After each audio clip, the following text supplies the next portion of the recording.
Hello everyone and welcome to another episode of Impact Photo. I'm your host Dustin Meyer, and today we're going to do another video tutorial on how to do retouching for guys using PortraitPro StudioMax. I know that lately I've been doing a lot of tutorials about guys. In fact, the last one was with me, which was a little uncomfortable, but that's okay.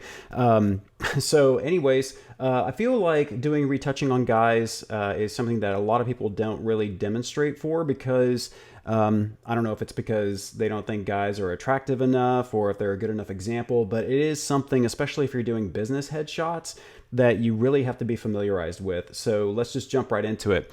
Okay, so this is a good friend of mine, Cedric, and this was basically sort of like a modeling slash real estate headshots, which a lot of you guys, if you do, well, guys and gals, if you do headshots, chances are a lot of what you're going to be doing is for real estate agents. So this is a good little video session for you guys out there.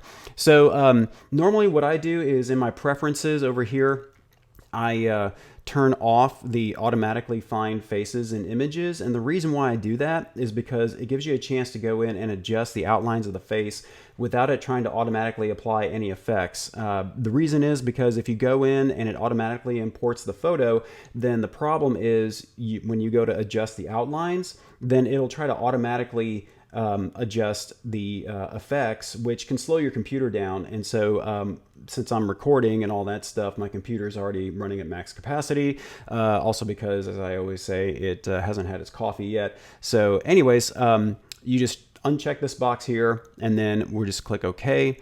And so we're going to go up here to adjust outlines. And we're just going to pull this down to the jawline. Jawline is extremely important, especially for, just making sure that the shape of the face is contoured correctly. In fact, I'm going to pull that a little bit further down. I always either try to lock it in right to the outlines of the jaw or just a little bit past it. And then also bring that one in here, and that one looks good. Let's see, I might pull this out just a little bit. And then also, for a lot of times, guys, we don't wear makeup, and one of the things is, in fact, I'm just going to zoom in right here. One of the things is our lip color is usually pretty close to the same color as our skin, and that can pose a few different issues because when it comes to teeth whitening, which a lot of us out there tend to need once in a while, it doesn't correctly correct or whiten the teeth. It'll actually start to correct for part of the lips and stuff. So I'm just going to quickly adjust these outlines here. There we go. And I think that looks pretty good here.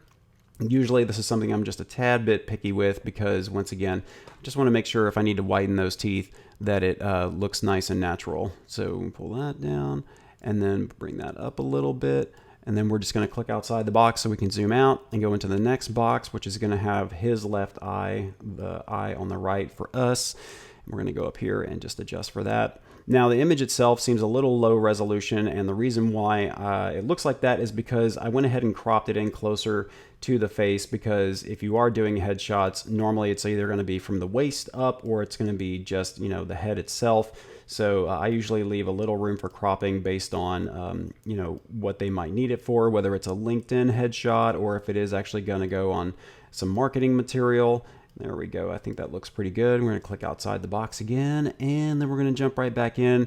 And especially earlier in the mornings when I'm doing this, it always kind of freaks me out whenever I zoom into someone's face this close. A little too personal, but at the same time, it's absolutely necessary. So anyways, we're going to bring that in a little bit more, and we're going to bring the outline of the eyes right up to the whites, so that way when we adjust for the white around the eyes, if we need to, then it doesn't accidentally try to correct outside the white of the eyes. So okay, let's see, we're just going to move the iris out a little bit to make sure that if we need to brighten the iris, then it does it correctly. There we go. And sometimes, it takes a little while to make sure the outlines look good, but once you do that, then actually going through the software is pretty darn quick. Now, This is actually something I've never had to do before when it comes to adjusting the hairline on someone with a shaved head. So this will be a new one for all of us, or at least for me. But since we're not really going to have to use like any sort of like hair color changes or hair smoothing, since there is none, then we don't really have to worry about using that slider. So, okay, everything looks pretty good. I think we're just going to go right into it here. So we're going to click next or spacebar. And so we're going to go to view before and after up here on the tabs. And if you just mouse over here, then let's see. Okay, we got male, good. Then it'll bring away the outlines in case you want to check and see the effects from before and after, hence the name before and after. So we're going to start with male standard. And it looks like it was already applied by the default, so that's good. And already right off the bat, it's done a really good job of getting rid of the facial shine. Let's see here. And we got a little bit over here and some on the nose. Teeth look already pretty amazing without looking too fake. Eyes might need a little bit more brightening, but usually, like I always say, I go in up here, and then let me bring it in just a little bit. I tend to zoom out when I do the effects in the beginning just to kind of get a better overall view. Now, a tip is when it comes to using PortraitPro, it says right on their website and in their FAQ and their user manual that if you really want to see how the effects will actually apply to the image, you do need to zoom in at 100%. So we're going to go to face sculpting, which is always kind of nice in case people tend to have the the tucked in to the neck double chin effect because they feel like they're about to get run over by a Mack truck whenever they look into the lens. We're going to just check and see how the face shape looks. Bringing the head forward a little bit will kind of, like if you notice here, woo, it just kind of fixes the neck a little bit so you get a little more definition in the jawline. And if you do want to make their head look a little bit taller away from the shoulders, then you just mess with the neck slider. And then if you do need to change the shape of the nose, you can do that. But for the most part, I'm just going to leave it as is. So now we're going to go into skin smoothing. I always just double check and make sure that everything looks good. Just kind of painting over with the mask with the smart brush. And In fact, also another thing to keep in mind is if you have a gentleman who, shaved just beforehand, or if they kind of went crazy with the razor in the shower earlier, then that'll kind of help adjust for any sort of like razor bumps and stuff. We're going to cut back a little bit on this spot over here by the nose because that way we want to make sure the definition of the nostrils are going to show correctly, so it doesn't look like he's missing a nose. We're going to go over there we go, and okay, so I think that looks pretty good. And also keep in mind, if you are working on someone who is wearing shorts or other parts of the body are exposed, you can also use this to add more to smooth out the legs or the arms or whatever have you. So we're gonna click OK. All right, looking good. And also sometimes the opacity of the skin area tool is a little thinner, so if you paint over it again, that'll also help with things like imperfections or facial shine, all that good stuff that none of us want the outside world to see. Sometimes I wish I could do this to myself live, but out in the real world, but hey. So we're gonna go back in here because I jumped the gun. We're gonna go to imperfections and just kind of raise it up a little bit, keeping an eye on everything. Facial shine, just be a little careful with this because if you go too high with it, then it does bring away some of the definition in the face, so it doesn't have that three-dimensional look. It looks a little too pasty. So, but we are gonna go ahead and bring it up quite a ways there. That's looking better. Trim eyebrows, not necessary. Skin texture type, we're going to go with medium 1. And then also for spot removal, we're going to try low sensitivity and just see how that goes. Not bad. Maybe try medium. I kind of play around with this one, just kind of keeping an eye on everything. Let's see what max looks like. Now, see what happens if you go too high, you get a little bit of splotchiness. So we're going to bring that back. We're going to say medium here. Maybe not. We're going to go to low. There it is. Yeah, so when it comes to finding the right one, just kind of keep on, doing it until it looks realistic. So that's looking pretty good. Skin lighting. So this one I always kind of zoom out all the way and just see what it does to begin with. And so far, not too much since my lighting was already corrected for. However, if your lighting isn't quite right or if you're outdoors and you need a fix for it, You can just kind of move this around a little bit, but for the most part, I think we're looking pretty good. Now, if you also play around with it, and we'll go into the face here, woo, then it will also kind of help with facial shine. So this is a nice trick if you're not quite getting the look with the facial shine. So we're going to move this guy around just a little bit, and maybe we'll take out a little bit of contrast. Notice this, the facial shine tends to go away. If we add a little bit more modeling though, it does tend to raise the highlights on the face. So we're going to leave that alone. There we go. All right. And then let's see here, no makeup. Sorry, unless you want makeup. And then eye controls. Okay, so keeping an eye on this one over here. We're gonna look at what it does over here. And let's see here, so master fade. So the eyes are coming out a little bit brighter, which is good. And then we're gonna just zoom out real quick and see how it looks. Again, staying away from the twilight effect. Woo! Now the other thing too is I just noticed that it'll also kind of affect the catch lights in the eyes, so really that's up to you if you like it or not. But clean eyes, whiten eyes, all that good stuff kind of brings out the brightness, and again it kind of helps with the you know, the eye recognition, all that good stuff. Now I also just noticed the little bit of the laugh lines, so we're going to go back into skin smoothing and go with around eyes, bring that up just a little bit. We don't want to take them away, because then it almost looks unnatural, but we're going to bring it in just enough to help kind of smooth out. There we go. Thin wrinkles. Good. Fine shadows. This one be really careful with, because otherwise it can almost look, well, like that. I don't know if you guys ever watched Ultraviolet with Mia Jovovich, but they use this way too much. So sorry, Mia.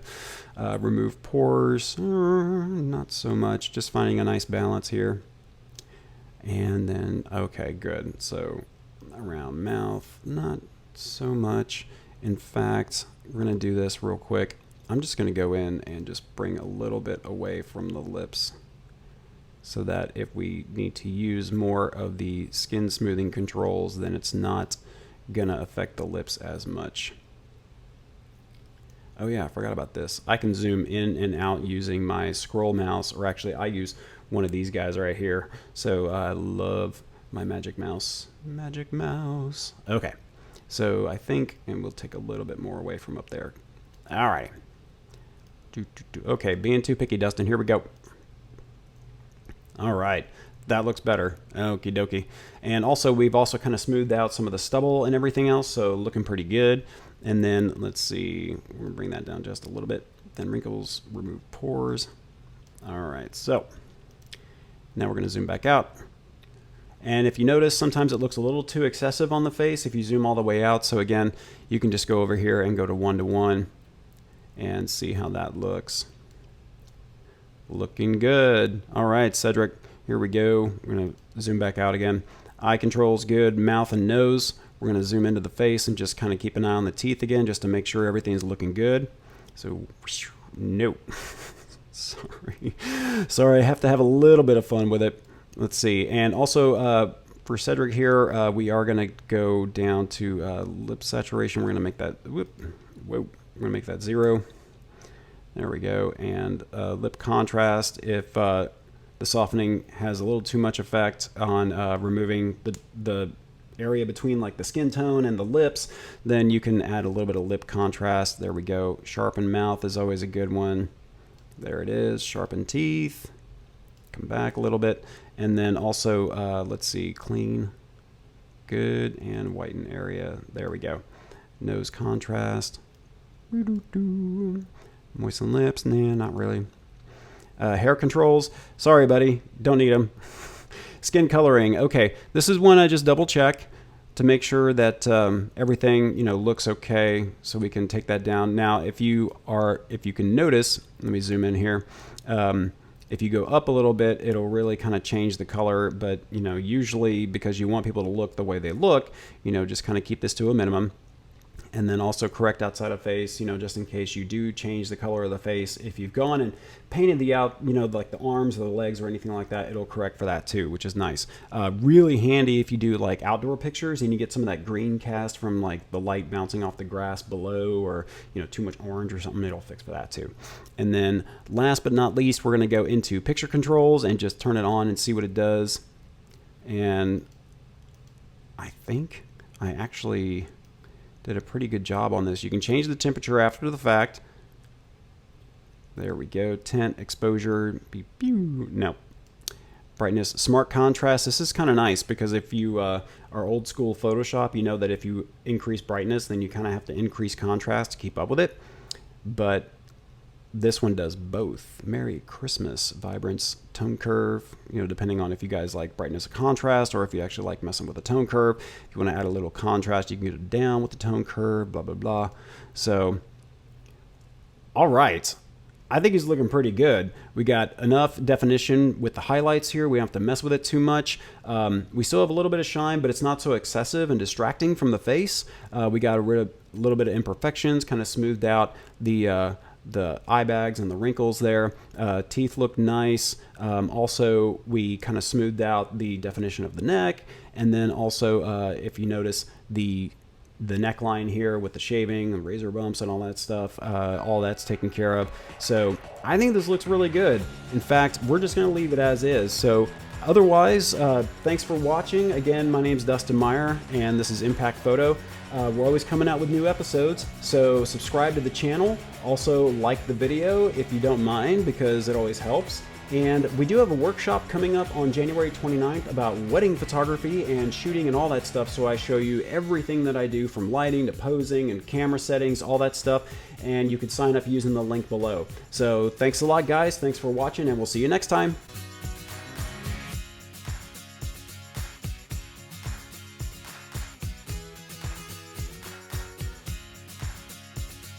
And makeup controls, not so much, since we're working on a dude right now. Eye controls. This one is important to me, so what I'll do is just use the master slider, and if you watch, it will help his eyes stand out. Now this is something that I tend to do a lot when zoomed out, because it is important the eyes stand out, particularly the white around the eyes, and if you want to change the color as well. So, however, you don't want to go too crazy with it, because you don't want that Twilight kind of look with a